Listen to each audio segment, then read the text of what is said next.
Hi, I'm Bill. I'm here with Jesse. Hello. We are the Minimalist Garden. This is one of our contracts. It is the Mount Moriah UMC Church in Annapolis, Maryland. We have a contract to manage this conservation landscape in front of their property. So Jesse and I are going to walk around. We're going to kind of show you what the process is. Now, this place has this landscape has been gone through, so we're just going to show you what our technique is, and the plants have really responded well. Now, like our minimalist method is just to kind of help them break down, and that improves their appearance as well. Then through here, the thing about it is you have to touch all the plants. These responded really well too. I think we're going to leave these for now, but when they kind of fold up and wilt and get kind of dark, we pull them off. They come off really easy, and then they add color to the ground. So that's some of these plants are volunteers, and some of these plants are, you'll have to excuse the shadows, the sun is behind us. But some are volunteers, and some were installed here. They're all native. This here is the minimalist method. Everything stays around here. We don't remove any organic matter from the area. Here we're just helping this plant break down, and at the same time we're getting to know it. And touching it, and they like that. They like to have attention. Now I see something here. There's another plant here. So we're going to pull that out there and give that a chance to do.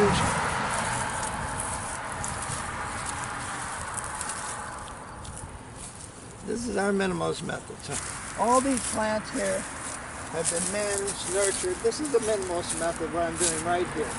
You know, you're just touching and getting to know these plants, and you're helping them out.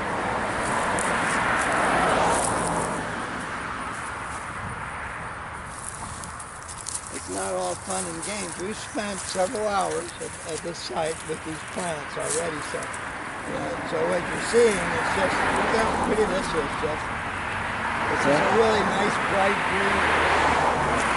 Stands out against this. I'm thinking we might want to clip these off, just because the idea is just to highlight the plants and show them off. So, but they look nice for now. All these plants we've nurtured. These we went through, and the balls that weren't firm, we popped them off. In the meantime, this is a really pretty plant this time of year. This has a different look about it, and you kind of have to get your head around that. It's really nice because these plants have their own beauty at different stages of their life, just like people, right there. They will talk to you.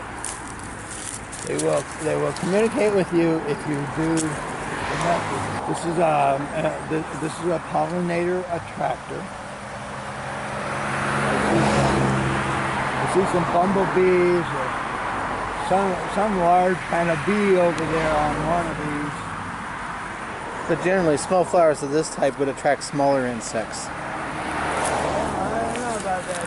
That's a pretty big bee. Yeah, for that one. Well, the big bee can fly there. It's a big bee. But yeah, I suppose they're big enough they can get there. So look at how nice these look like. This is how they look in this time of year. That's what we weren't trying to describe. That's what we want to show people. But I still think the flowers are meant for smaller insects, but big ones, of course, can crowd their way and get what they want, too. Go through, we just pull off stuff that, they're going to leave everything here. We pull off stuff that that we think has seen its day, so it really doesn't need to be there anymore. And it can enhance what is still in bloom and not detract from it. That's our minimalist method. So there is raking and stuff like that, but really this is minimal effort to manage this. Can you get the spider web in there? See how pretty that is. I don't know if you can see it. It's hard. It depends on how the light reflects. If you come, maybe behind it. Let me see. I think I get the best view from this angle. Yeah, actually the angle is the best view that you have. Anyway, this is the kind of thing that you find in a landscape and that you discover is there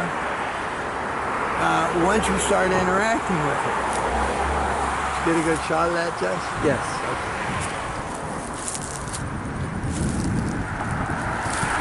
These are very unusual to me. All native though. These were installed here as part of this project.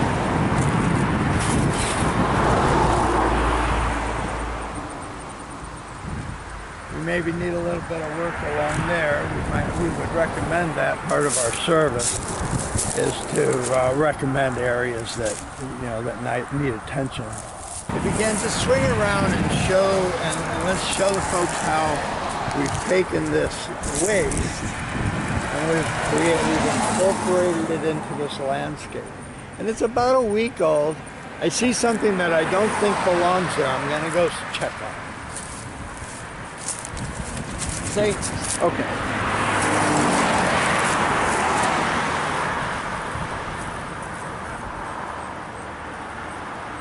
Yeah, he found something that doesn't belong. There is, unfortunately, trash in this area. Once you start plastics, you know about microplastics, don't you? Yes. What do you know about microplastics? While we show the people these beautiful red flowers.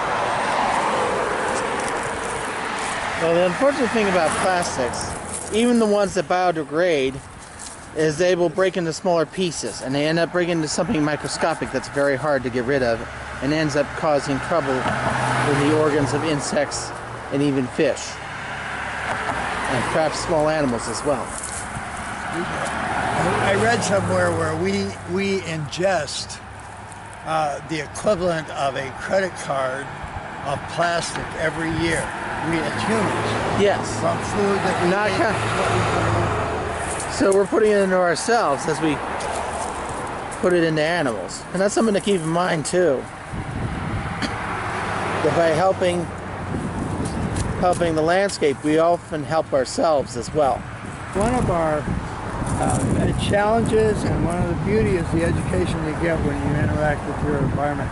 And you may want to learn the names, either the practical names or the Latin names. I'm interested in the Latin names, but that's more that requires a lot of effort. But there's also a lot of technology to identify now. I'm going to try out one of the apps where, particularly this time of year where you have leaves, where you can get a picture of the leaf and then it'll look in a database that the app has and tell you what plant it is. And there's quite a few out there. I've recently picked up one for Android. But there's a few others too. I'm sure there's a plot design for this that we can get. I hope so. I'll ask the Watershed Sewage Academy. This is another really interesting plant that's really pretty this time of year. And see, this is the minimalist method once again. You see this is broken here. So we just help this out here, pull that off. We should have a clippers. Everything stays, so we just leave it here and put it down the top. When you look at and interact with your plants, you'll see they will let you know what they'd like you to take care of. See how these leaves like hanging here nice. Ooh, there's a nice pollinator. Yeah. Let the bee be. Here's some more. Just if you will, just stand here, Jess. Okay. I'm going to go down. I'm going to sit this drain. Our contract is to keep this drain clean as well as to nurture all the plants. And you'll notice that there are big rocks here.